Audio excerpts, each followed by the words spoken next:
నిన్నటి నుండి మరోసారి కరోనా వేవ్ వస్తుంది. కరోనా కేరళ వచ్చింది. మళ్ళీ ఒకసారి వచ్చే అవకాశం ఉంది అని ఏదైతే డాక్టర్లు చెప్తున్నారో, వైద్య ఆరోగ్య శాఖ కూడా నిన్న వైద్య ఆరోగ్య శాఖ మంత్రి దామోదర రాజనరసింహ ఆరోగ్య శాఖకు సూచనలు చేశారు. ఇదే విషయంపై ప్రధానంగా మనకు లాస్ట్ టైం కరోనాలో గాంధీ హాస్పిటల్ ముఖ్య పాత్ర పోషించి, అంటే కోవిడ్ పేషెంట్లకు అండగా నిలబడ్డ గాంధీ హాస్పిటల్ కరోనాపై అలర్ట్ గా ఉందా, కరోనా వస్తే అనే విషయం పైన డాక్టర్ రాజారావు సార్ ప్రస్తుతం మనతో ఫోన్ లైన్ లో అందుబాటులో ఉన్నారు.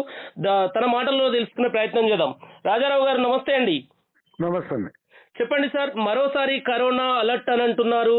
దీనిపైన వైద్య ఆరోగ్య శాఖ దామోదర రాజనరసింహ కూడా సూచనలు చేశారని చెప్తున్నారు హెల్త్ మినిస్టర్. మీకు ఎలాంటి సూచనలు చేశారు? మీరు ఎలా సిద్ధమై ఉన్నారు?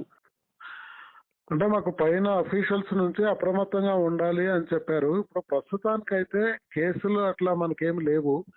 ఈ రెస్పిరేటరీ ఇల్నెస్ కు సంబంధించిన కేసులు కానీ, కోవిడ్ కి సంబంధించిన కేసులు కూడా అట్లేం లేవు. కానీ ఇది భయపడాల్సిన విషయం లేదు. కానీ బట్ అప్రమత్తంగా ఉండాలి.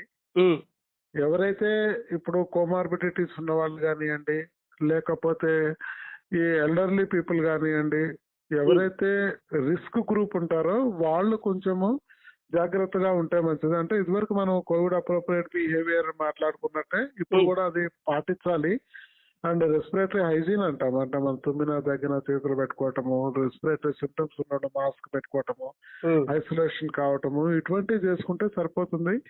భయపడాల్సిన విషయం లేదు. ఇప్పుడు కేసులు పెరుగుతున్నాయి మన దగ్గర. తెలంగాణలోనైతే ఇప్పుడు అటువంటి సిచ్యువేషన్ లేదు. కానీ పక్క రాష్ట్రాల్లో పెరుగుతున్నాయి కాబట్టి మనం జాగ్రత్తగా ఉండాలి. అంటే గత అనుభవాల దృష్ట్యా సార్, మీరు గతంలో మనం చాలా అదొక అతిపెద్ద గండం లాంటి నుండి బయటకు వచ్చాము. అలాంటి సిచ్యువేషన్ గత అనుభవాల దృష్ట్యా మీరు ఎలాంటి చర్యలు తీసుకోబోతున్నారు ఈసారి గాంధీలో, ఒకవేళ అలాంటి పరిస్థితి వస్తే? అంటే అలాంటి పరిస్థితి వస్తే ఇప్పుడు మనం ఇంతకుముందు 3 వేవుల్ని మనం సమర్థవంతంగా ట్రీట్ చేసుకున్నాము. ఇప్పుడు కూడా మనం అటువంటి ఏమన్నా పరిస్థితి తలెత్తితే మనము ట్రీట్ చేసుకోవడానికి సిద్ధంగానే ఉన్నాము. రైట్. మీరు అంటే దీని లక్షణాలు ఎలా ఉంటాయి, ప్రజలకు ఎలాంటి సూచనలు చేస్తారు ఒక గాంధీ హాస్పిటల్ సూపరింటెండెంట్ గా? అంటే గాంధీలు అంటే ఇప్పుడు మనకి ఈ కోవిడ్ అన్ని కోవిడ్ వేరియంట్స్ లాగానే ఇది కూడా ఒక వేరియంట్. దాని లక్షణాలు వేరే కోవిడ్ ఇదివరకు కోవిడ్ ఎట్లా ఉందో అట్లానే ఉంటాయి.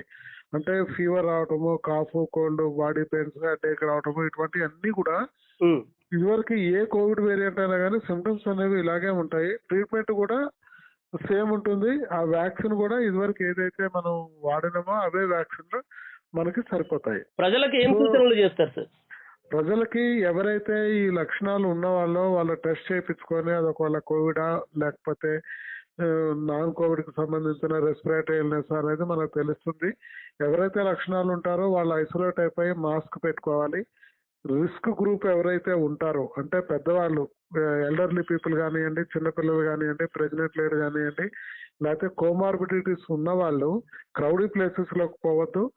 వాళ్ళకి ఒకవేళ సిమ్టమ్స్ ఏమన్నా ఉంటే మాత్రం ఇమీడియట్ గా టెస్ట్ చేసుకొని వాళ్ళు కొంచెం కేర్ తీసుకుంటే మనము ఈ ప్రివెన్షన్ అనేది ఆపచ్చు.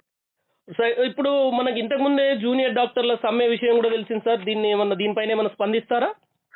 అంటే జూనియర్ డాక్టర్స్ సమ్మె వాళ్ళు స్టైపెండ్ రావట్లేదు అన్నట్టు వాళ్ళు స్ట్రైక్ నోటీస్ ఇచ్చారు. నిన్న మన హెల్త్ మినిస్టర్ గారితో మాట్లాడటంతో ఆ సమ్మెను ఇప్పుడు ప్రస్తుతానికైతే వాళ్ళు పోస్ట్ పోన్ చేసుకున్నారు. ఇప్పుడు వాళ్ళు పని చేస్తున్నారు, సమ్మెలో లేరు.